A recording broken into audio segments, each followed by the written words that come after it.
Donc bilan de la journée du mercredi 10 juillet. Donc là, on est la veille du CPI. Là, ensemble du calendrier, voilà ce qu'on a dans les autres pays.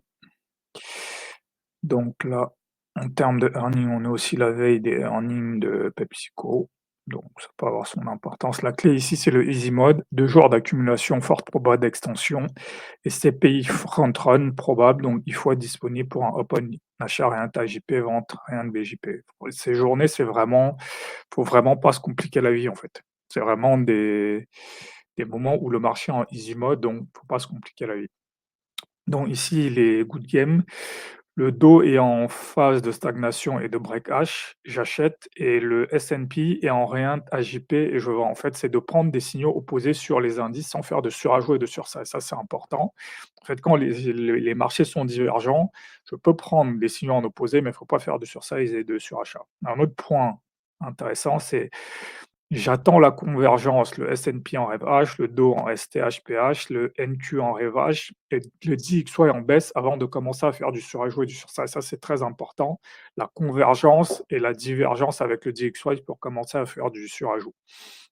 Et un autre point pas mal aussi, c'est en fait, je vois l'accumulation qu'il y a eu lundi et mardi et je prends un swing dès le matin sur le S&P en fait. Je me dis que c'est pas la peine d'attendre, donc ça aussi c'était bien vu de voir que voilà, j'ai eu 2 jours d'accumulation. J'ai hésité à rentrer sur les 2 jours, bah, le troisième e j'hésite pas.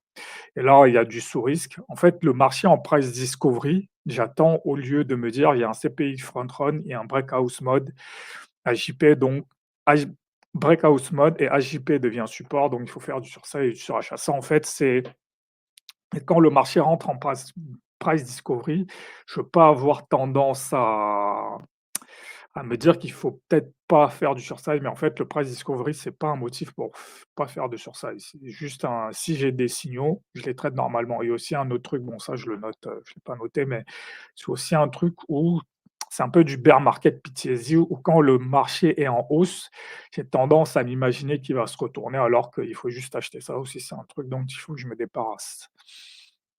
Donc ici, voilà l'ouverture. Donc ici, pas de signal, j'attends quand même le speech de Powell. Le speech de Powell est bien accueilli, donc j'achète. Du coup, quand on redescend ici, je suis encore acheteur parce que je me dis qu'on va partir à la hausse. Là, par contre, je clôture mes positions et je suis vendeur parce que là, on a réintégré AJP. Par contre, ce que je vois ici sur le dos, c'est que là, on est en stagnation. Là, je peux continuer à vendre sur le S&P. Il y a une phase de pause, alors que là, sur le dos, j'aurais déjà dû commencer à acheter ici, parce que là, on a eu une stagnation puis une hausse. J'aurais pu encore acheter ici. Là, sur les 3 indices, il y a plus trop d'ambiguïté. Là, c'est le moment où peu importe celui que je choisis, il faut acheter. Là, je peux continuer à acheter. Je peux continuer à acheter, respect du fair value gap, j'achète. Voilà, sur le dos, j'aurais aussi pu continuer à acheter. Là, même sur le S&P, sur le Nasdaq. Là, je peux continuer à acheter. Pareil ici, sur le dos. Là, voilà, là, c'est les moments où il ne faut pas se dire que le marché va se retourner. Il faut se dire que là, on est en breakout mode. Là, le marché stagne au-dessus de HHV, donc c'est un indice très, très fort de hausse et il y a potentiellement un front run. Donc là, tout ce qu'il y a à faire, c'est d'acheter, acheter, acheter, acheter, acheter, acheter, voilà. Et donc, par exemple, juste petit exemple, si j'avais acheté ici sur le dos, admettons avec un SL de 50, ici à 300, on est monté jusqu'à 700. Donc il y avait un RR de 5 ou 6. Voilà. Donc là, le dos, c'était vraiment l'indice qui avait le plus de force. Donc voilà, donc maintenant, si je regarde qu'est-ce qui se passe dans l'ensemble de la semaine, voilà.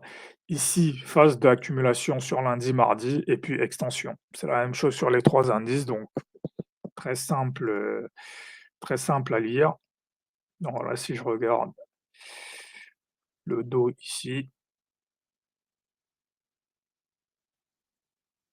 ici, accumulation, on était dans un long range et là, on est en train d'en sortir.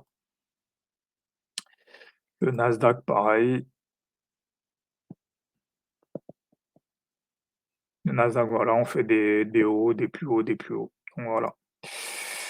Donc c'était vraiment un moment où il fallait juste, voilà, juste penser au front run et à acheter, c'est tout. Fallait juste avoir ça en tête.